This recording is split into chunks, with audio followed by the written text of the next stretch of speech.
What did you think when that rig exploded? What went through your mind? It's over. Game over.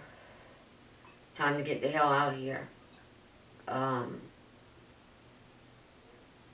We just sat there and cried at the pictures on TV. Just cried. You know, and I knew it was coming. It hadn't even gotten here yet, but I knew it. And I felt for the 11 men, you know, but that's 11 men. And I guess BP would call them collateral damage. And I would too at this point. You know, because there's so much more than 11 men that died and that will die in years to come because of this. Game over, life over, pack your shit and get the hell out of here. When you crossed the bridge after Katrina, you knew it was over. You knew what was ahead of you, and you could kind of size up what you had to do. Whereas this, I guess you think it's over, but do you know? I don't know. I think it's over, but you don't know. And I guess my biggest thing was this. It was a kind of a big awakening of what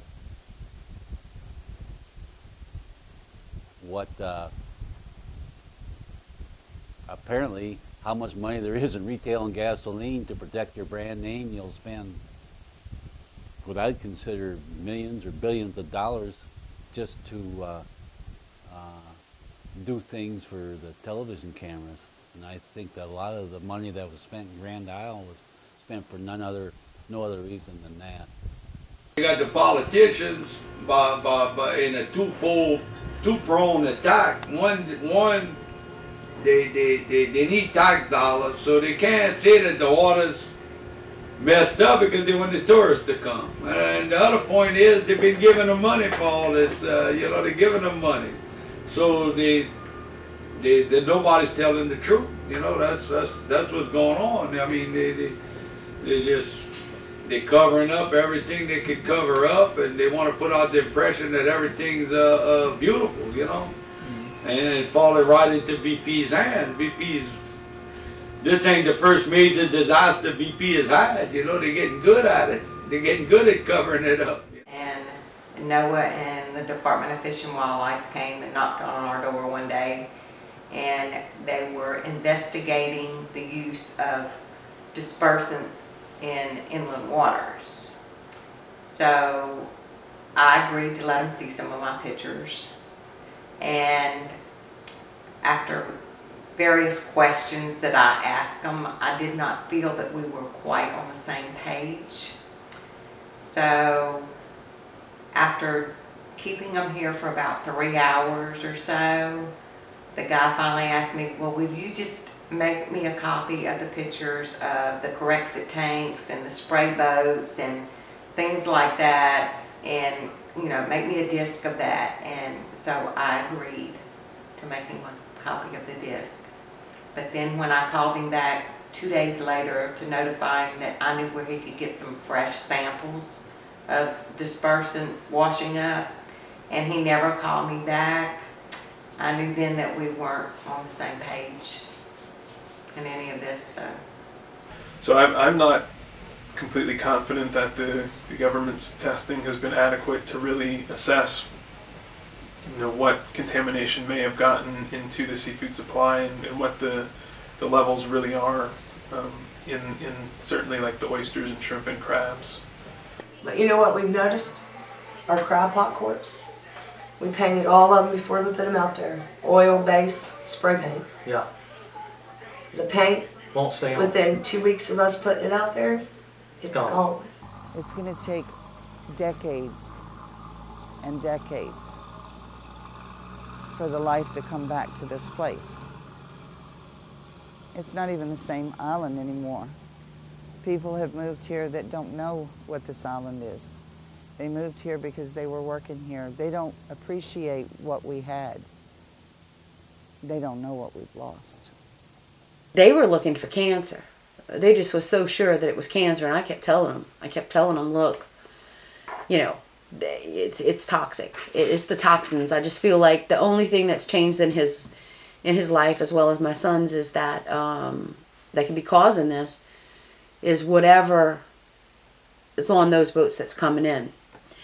I made copies of the report and brought it to my husband's doctor, and he wasn't in that day, and then the following day he called me like just really like, oh my God, you know you were right. And then but then he said, what really upsets me, Susan, is I don't know what to do about it. I felt like I was getting like really sick, and I couldn't breathe that much. I couldn't breathe that good. And your nose? My nose bleeded, blood every day. See, if they'd have done this straight off, okay, they went to the fishermen's, and I bet you 90% of them would have agreed on it. All right, hey Jay, they'd went to them and said, hey, all right, we know that y'all gonna have problems for at least 3 years, okay? We're gonna pay y'all for 3 years, okay? And after that 3 years, then we'll see from there. But no, they go out there, kept the head, oil quit flowing, time to go back to work. I guarantee you 90% of the fishermen would have agreed on it.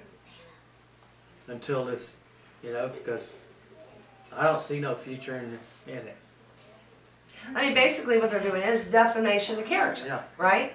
A few months ago, when reporters started asking them about the testing of the turtles and the dolphins and stuff, NOAA wasn't releasing any information because of pending litigation against BP.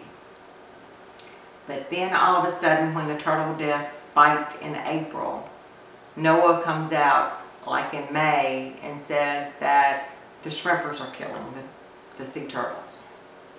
They didn't say the dolphins and the oysters too, which would have been about as ridiculous as the sea turtles, but they blamed it on the shrimpers. The thing is, in April, I documented 39 sea turtles. That's, just going to the beach an hour, hour and a half, maybe 2 or 3 times a week, something like that. I documented 39 of them. Shrimp season here did not open until May 26th. So they blame it on the shrimpers when there were no shrimpers out there. And the thing is, they want to blame the shrimpers, but yet the shrimpers can't get a turtle and have it tested because nobody can have testing done on one except for NOAA. So, and then I'm wondering about what happened to the gag order because of pending litigation against BP. Now you're just going to blame it on the shrimpers. And the defenseless, helpless shrimpers that, can't prove their own case.